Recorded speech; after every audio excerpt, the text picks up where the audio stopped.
Ça n'a pas de bon sens. Completely illogical, Mr. Speaker. A government that has already provoked the worst level of inflation in 40 years by doubling national debt, by adding more to our debt than any other prime minister. This government has admitted that government expenditures are increasing the amount of money that people have to spend. After 3 years of work, after experts, including the Governor of the Bank of Canada, the former Minister for Finance, Bill Morneau, and other have admitted that government spending increases inflation. Finally, the minister had this same revelation, apparently, 2 weeks ago. She said that she didn't want to put any oil on the fire on the fires of inflation. So yesterday we expected to receive a budget that would reduce inflationist policies. But what we got was quite the opposite.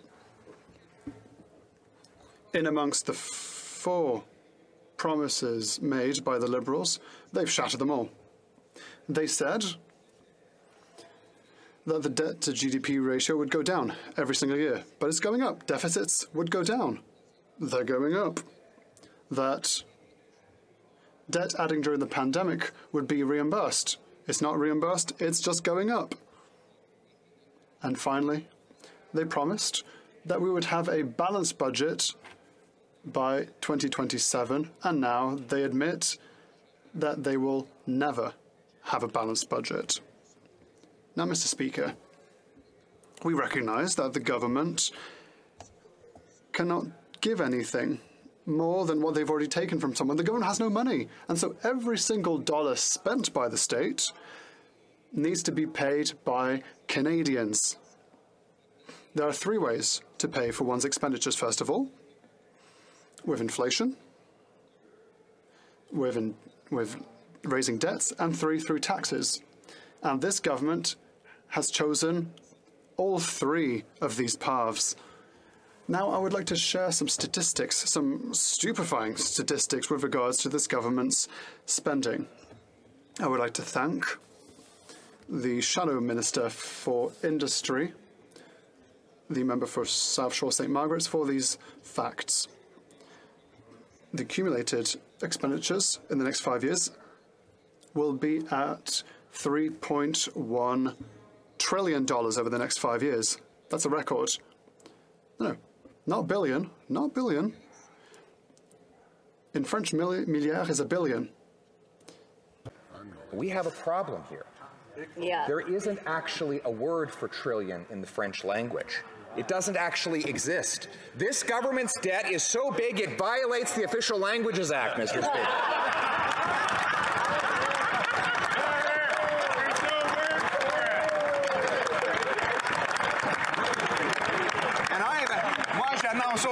And today I would like to announce that we will file a complaint with the Commissioner of Official Languages, Mr. Speaker.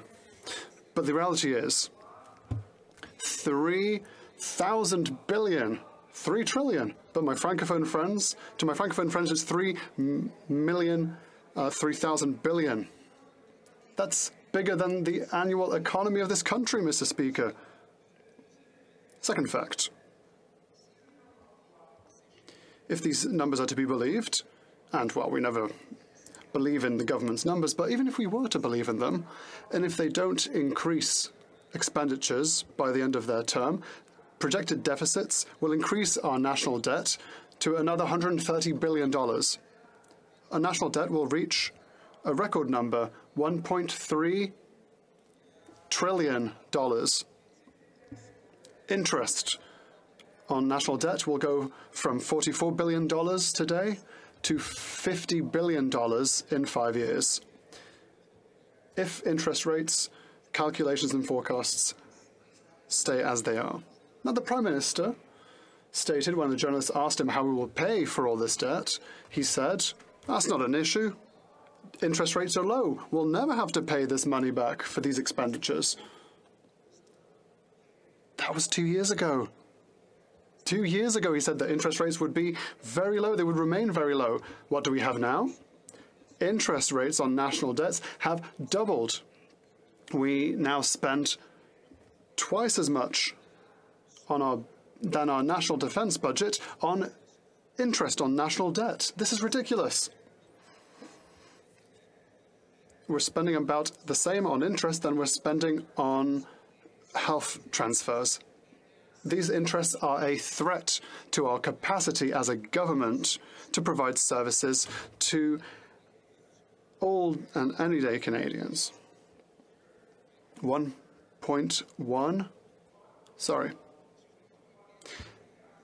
trillion expenditures and huge deficits will throw worse than oil on the flames of deficit. Interest rates will have to go up again.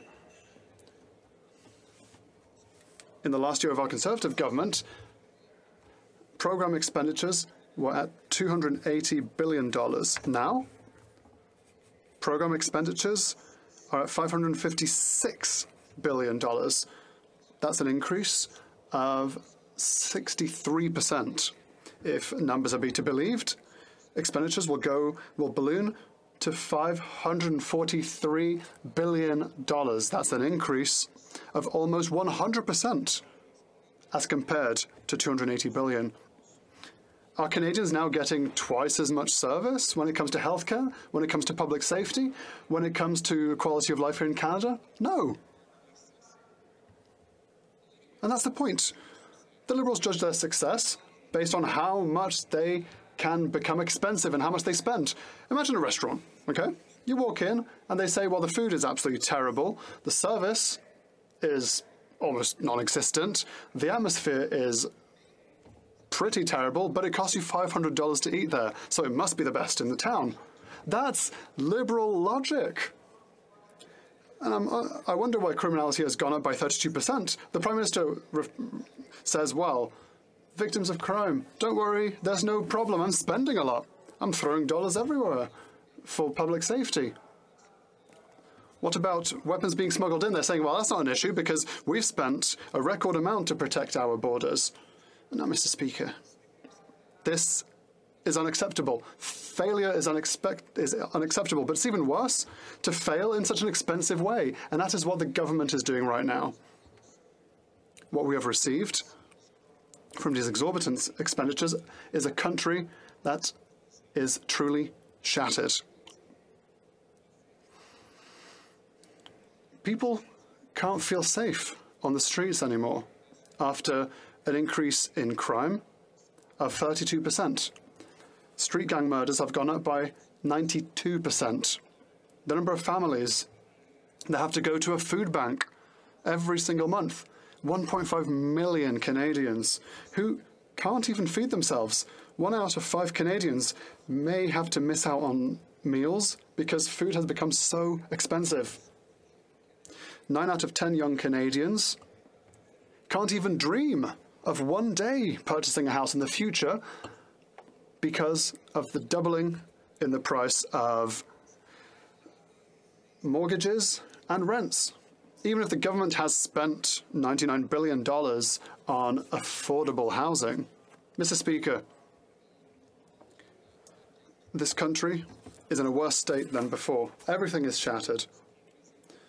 What has been most broken is the agreement that we had between Canadians and their country. It was a very simple agreement. Here in Canada, if you work hard, then you can have a house, you can have good food on the table, you can have a good quality of life, and you can succeed. And that's why immigrants come to Canada.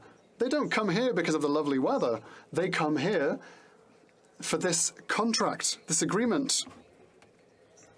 When people become Canadians, they say, I will work hard, I'll follow the law, and I'll have a lovely house, a good quality of life. And that was the agreement we were meant to have between Canadians and their government.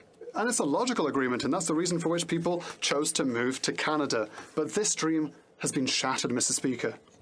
We, the Conservatives, will bring back this contract between Canadians and their government. Pays qui fonctionne pour ceux et celles qui font le travail de notre pays. Nous croyons. We believe in common sense, and we want to bring it back to Canada. We will bring prices lower. We will eliminate government waste, the carbon tax, and inflationary deficits. We will make paychecks more powerful again by eliminating and penalizing taxes on paychecks. Here in Canada, currently, we are punishing work. You can lose up to 89 cents on every additional dollar when you consider all the various taxes that are currently being applied to our paychecks. A government led by me would eliminate all of those taxes to make work pay more.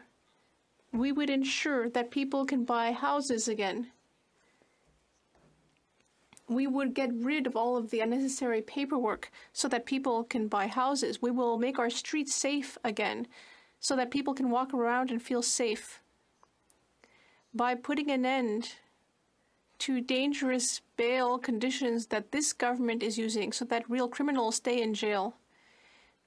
We will ban drugs like heroin and fentanyl in order to protect people.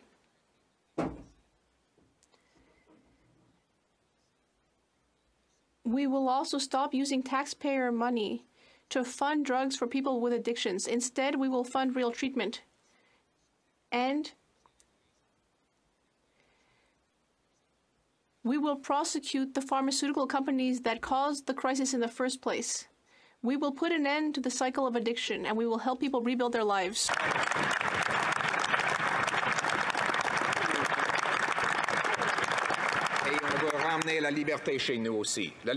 We will also bring freedom back. We will protect it strongly when I am Prime Minister. We will bring democracy back to Canada and eliminate foreign interference in our election system and our democratic system. Canada's capital is Ottawa, not Beijing or Davos. We will take our own decisions in future.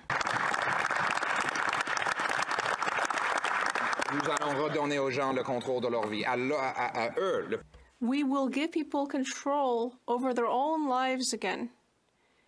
We will make Canada the freest country in the world and give people back control over their own lives. Mr. Speaker, everything I'm saying is just common sense. It's something that everyone can understand. The man on the street and the woman on the street can just understand that they're paying too much to pay the bills for this incompetent government. That is our mission, and that is what we will do as a conservative government. Thank you.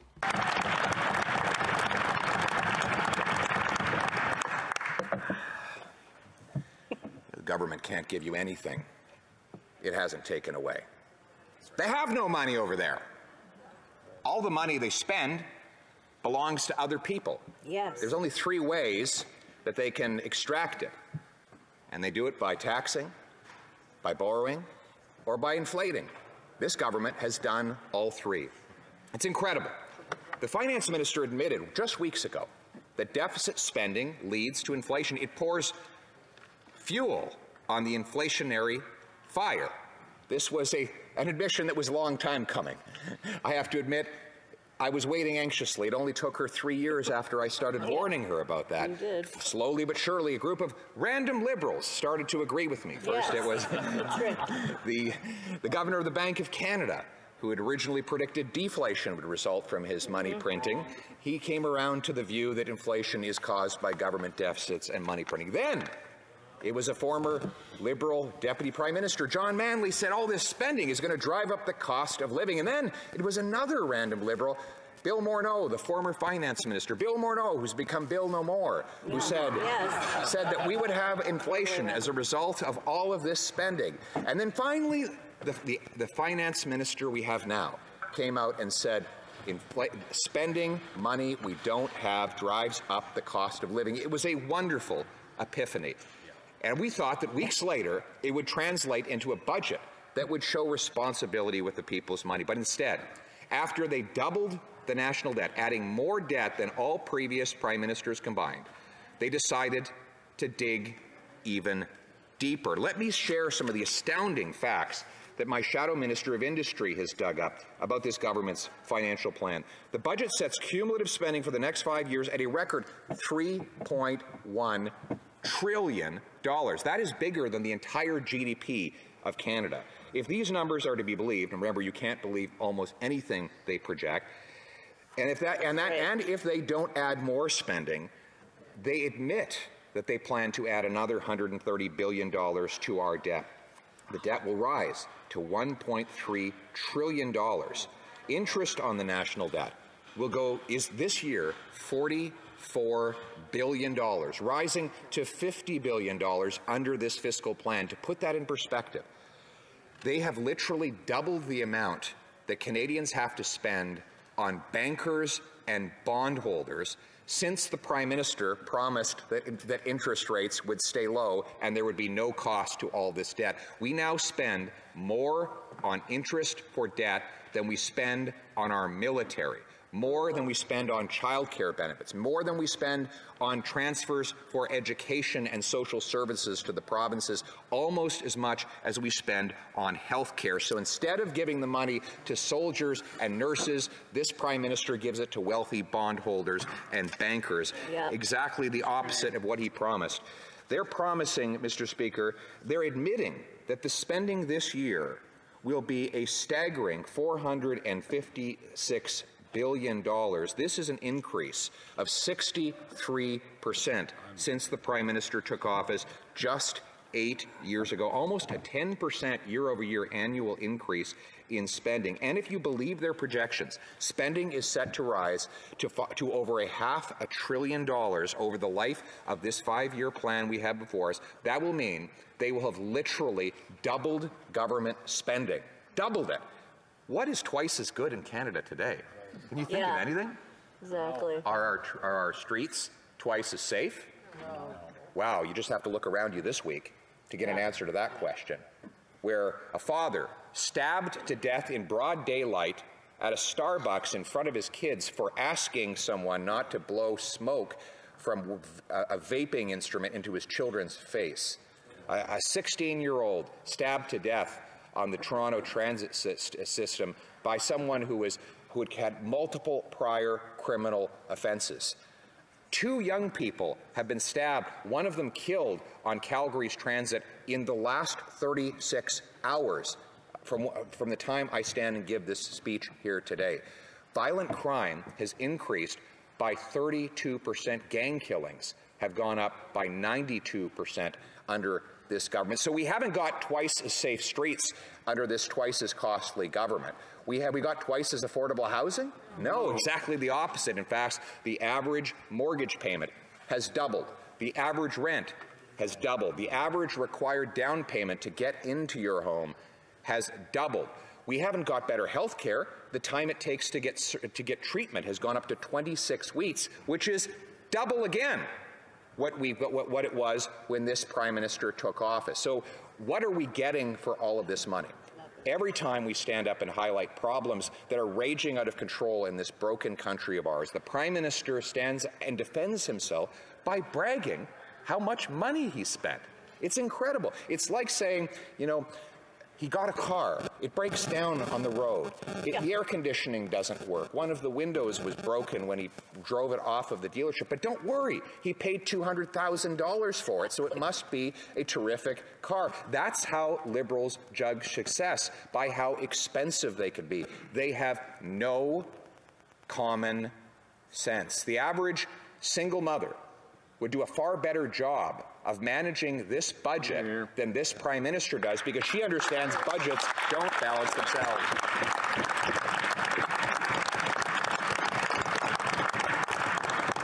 But the good news is that we're going to turn the hurt that he caused into the hope that Canadians need. We need to bring home a country that works for the people who do the work, my friends. That means bringing home lower prices by eliminating the inflationary spending, deficits, and carbon taxes. We know the more money chasing fewer goods always equals higher prices. We need to reduce the burden of government on the shoulders of people to bring down costs and bring home more powerful dollars for people to purchase for a better life. We're going to bring home more powerful paychecks. By ending the war on work, this Prime Minister has unleashed a war on work in this country.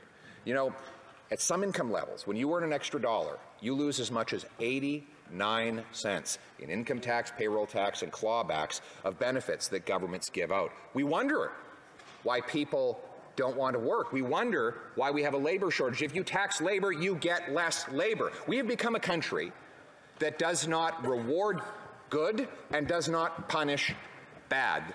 You know, a hard-working person puts in an extra day's work, they lose it all to clawbacks and taxes.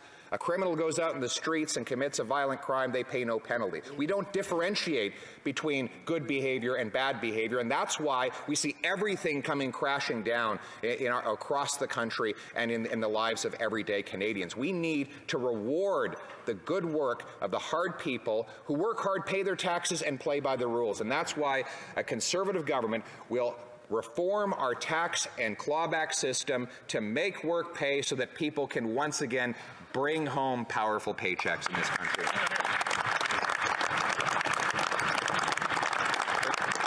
But bringing home powerful paychecks means we also have to get gatekeepers out of the gatekeepers who prevent those paychecks in the first place. The brilliant immigrants who come to our country ready to contribute, but then are prevented from working in their very professions. Right now, we have a doctor shortage of 40,000 doctors. We have 19,000 immigrant doctors who are banned from working in our hospitals. Most of them are qualified to do the work. I had to help one doctor who had been doing heart surgeries in Singapore get his license to practice here in Ottawa. Singapore, I hate to break it to you, is actually a more advanced country, yes, a more advanced country than Canada, and yet we block someone like that from doing surgeries at the Ottawa Heart Institute. Mr. Speaker, we have 19,000 foreign-trained doctors that could be helping in our medical system, but for these government gatekeepers. 34,000 foreign-trained nurses blocked from working in our healthcare system. And it's not just doctors and nurses, it's all professions. We had the head of the Aviation Association testify that there was an aviation mechanic working for Air Canada in Munich for 20 years. And then he moved to Canada, assuming he'd just keep his job with Air Canada. But they wouldn't let him do the same job on the same planes that he was doing in Germany. This is insane. Yeah. A Conservative government, led by me, will bring in a common sense blue seal standard, a national merit-based test that will determine who's qualified and who's not, so that our internationally trained professionals can take a test within 60 days, get a yes or no based on their proven abilities, and get to work in their fields. We'll back up 30,000 small study loans so that our immigrants can take time off work to study up to our standard, and we will make it possible for future immigrants to this country to begin preparing to get licensed to practice in their field before they even arrive in Canada, so that our immigrants can have big, powerful, inflation-proof paychecks, and we can have more doctors, nurses, and engineers.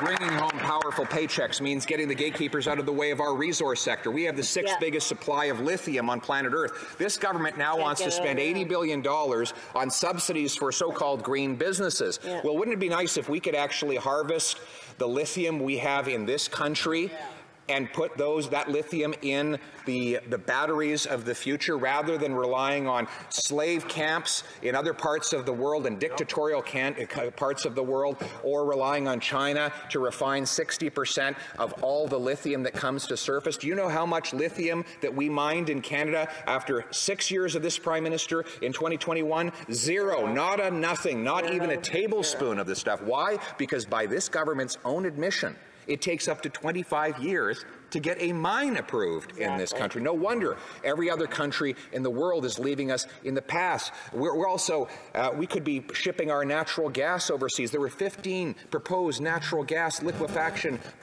plants on the table when this Prime Minister took office. 0 have been built, even though the Americans have been able to build 7 in the exact same time, and the Germans were able to build an import plant, including through the application process through the final construction, in 194 4 days. Yeah. We could be shipping our gas overseas. When I'm Prime Minister, we'll remove the gatekeepers, deliver fast permits, build natural gas liquefaction plants, cool that gas down to minus 161 degrees Celsius, ship it over to Europe to break the European dependence on Putin, and over to Asia to break the Asian dependence on dirty coal fire. We'll turn dollars for dictators into paychecks for our people in this country. Yes.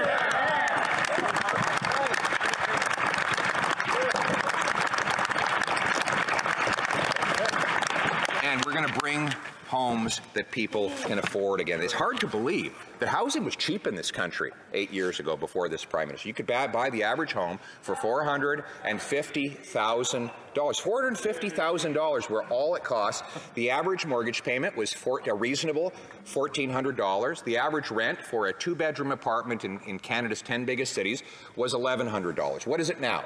Well, the average mortgage payment is now well over $3,000. Double. The average down payment required for a minimum down payment of 5%, $45,000. It has doubled. And the average rent is now $2,200, also doubled. Now, why is this happening? Well, there's two obvious reasons. Inflationary deficits are driving up interest rates on mortgage borrowers, and local government gatekeepers are blocking construction from happening in the first place. That is why we have the fewest houses per capita of any country in the G7. In fact, according to Scotiabank, we actually have fewer houses today per capita than when this Prime Minister took office. In Vancouver, the cost of government gatekeepers and red tape is $650,000 for every single unit of housing. We're not building anything because we're ranked 64th in the world for the time it takes to get a building permit. If you can't build houses, you can't house people. They want to bring in 500,000 people every single year, and they have no idea where they're going to put them all. They are setting us up for a massive financial and social catastrophe over the next 2 years as people have nowhere to live and nowhere to go, and we are going to see a massive breakdown in our communities as a result of this policy. Luckily, we can get the gatekeepers out of the way, and you know who showed us how? The First Nations people in Vancouver. They actually own, there's a reserve in Vancouver, inside the city of Vancouver. The Squamish people, they took on 10 acres of land. They're building 6,000 units of housing. That is 600 units per acre. Now, the reason they're able to do it is because they don't have to follow the rules of the city of Vancouver. They're their own boss, and they got the gatekeepers out of the way. They did what never would have been possible with these big city mayors. Now, there's been this tradition that Prime Ministers don't criticize mayors, and we use all of the fluffy language you read in press releases about working together in collaboration and partnership for a better future, all the garble that we're so used to hearing. You're right, you better believe a big change is coming, because I was accused by the Prime Minister that I would be fighting with the mayors. You're damn right I'm going to be fighting. I'll be fighting to get housing for our people. Our young people deserve to live in a home, and I will be putting in place serious financial penalties for big city mayors who block housing construction, and big building bonuses for those that get out of the way and allow housing to be built. I will, yes, absolutely. We'll bring it home.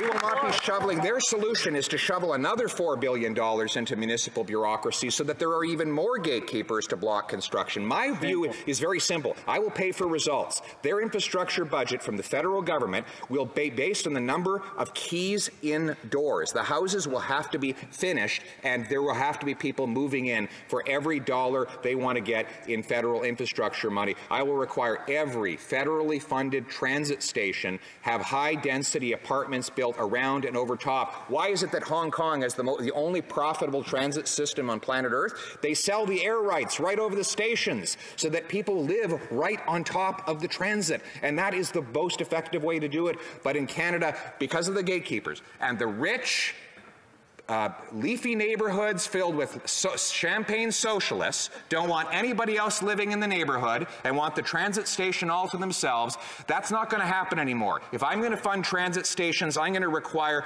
that working class people are allowed to live next to them, and that they'll be able to live there without even having to own them.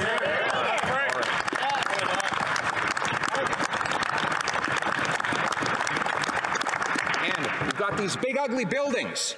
37,000 federal buildings. Most of them are actually empty with people working from home. These big, ugly, empty buildings, they are shrines to the incompetence of this government. I will be selling them off to developers so that they can be converted into low-income housing. And it warms my heart to think of the beautiful family rolling up in their U-Haul to move into their wonderful new home in the former headquarters of the CBC.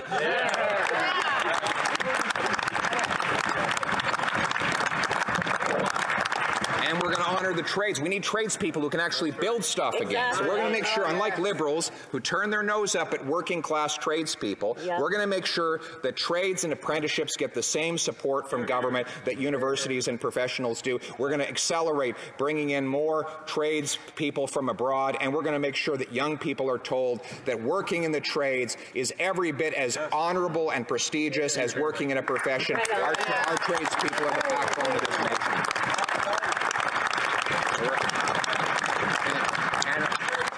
And we are going to bring home safe streets again. We know that the crime and the chaos and the savage violence that has been unleashed across the land is the direct result of liberal NDP policies which have flooded our streets with violent criminals and dangerous drugs. They brought in catch and release, so the same violent criminals get released again and again.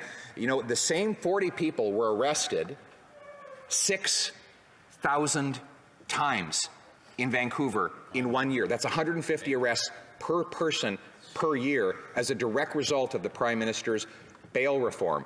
My government will end the catch and release and bring jail, not bail, for repeat violent offenders. Secondly, we're going to tackle the scourge of drug overdose deaths, which have been unleashed in this country under the policies of the Liberals and the NDP. They told us that they had all the evidence to do the things that made no sense to common sense people. They said, if we only legalize drugs and we use taxpayers' money to give people the drugs, then there will be no more overdoses because we'll be able to guarantee that these drugs are safe. They actually have heroin vending machines that they're funding with tax dollars. They're very proud of it. They say that they're using biometrics so that people can walk up and put their fingerprint out and out pops hydromorphine, which, you know, OxyContin caused the opioid crisis. Hydromorphine is 3 times more powerful than OxyContin. It's almost heroin. And what happens? The users take those drugs and they find they're not strong enough after a while. So what do? They sell them to kids. And they take the money and use it for fentanyl. So this government is spending, in this budget, hundreds of millions of dollars in additional funds to provide even more drugs that will kill our people. This policy is an unmitigated nightmare. The Lower East Side of Vancouver has turned into hell on earth. The number of overdose deaths is 300% higher than when this Prime Minister took office in British Columbia. And now we're seeing across Canada 22 overdose deaths every single day. It doesn't make sense. By the way, the same disgusting pharma companies that started the crisis in the first place are going to get some of the money from this budget to sell the hydromorphine that will perpetuate the ongoing addiction. The same corporate scumbags that unleashed this crisis by deliberately turbocharging sales and encouraging overdoses with bonuses for distributors who caused them are now getting money from this government to pay for the so-called safe supply of what is nearly a heroin-grade opioid. This is the most disgusting and outrageous policy perhaps the government has ever implemented, and we have a solution. We're going to ban hard drugs. We're going to stop using tax dollars to hand out those drugs. We're going to provide treatment. We're going to make it easier to get treatment than it is to get drugs. Yes. And we're going to make the pharmaceutical companies that caused this crisis pay the bill when I launch a $45 billion lawsuit to recover the money from them. That's what we're going to do.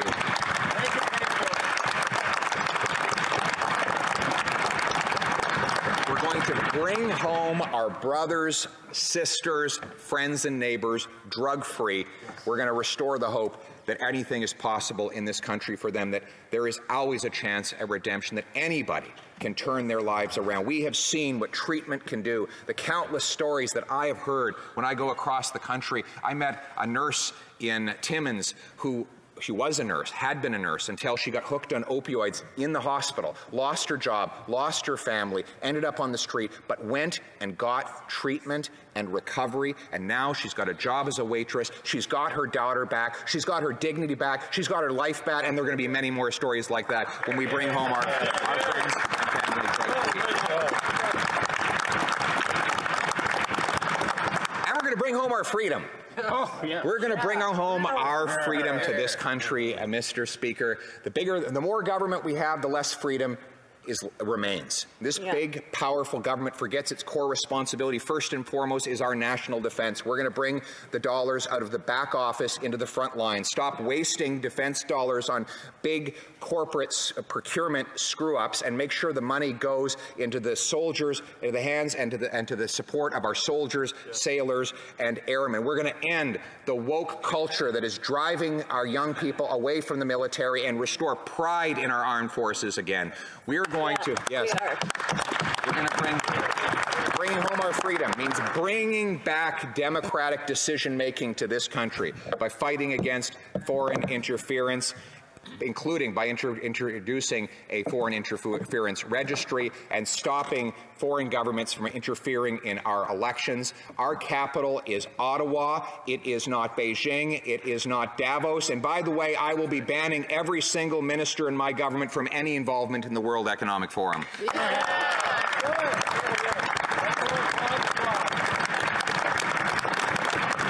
We're going to bring home free speech by repealing C-11, which attempts to give government the control of what people see and say on the internet. We think that there are already 37 million Canadian content regulators. They're called the citizens of Canada, and they have the right to decide what they see and say on the internet in a free country.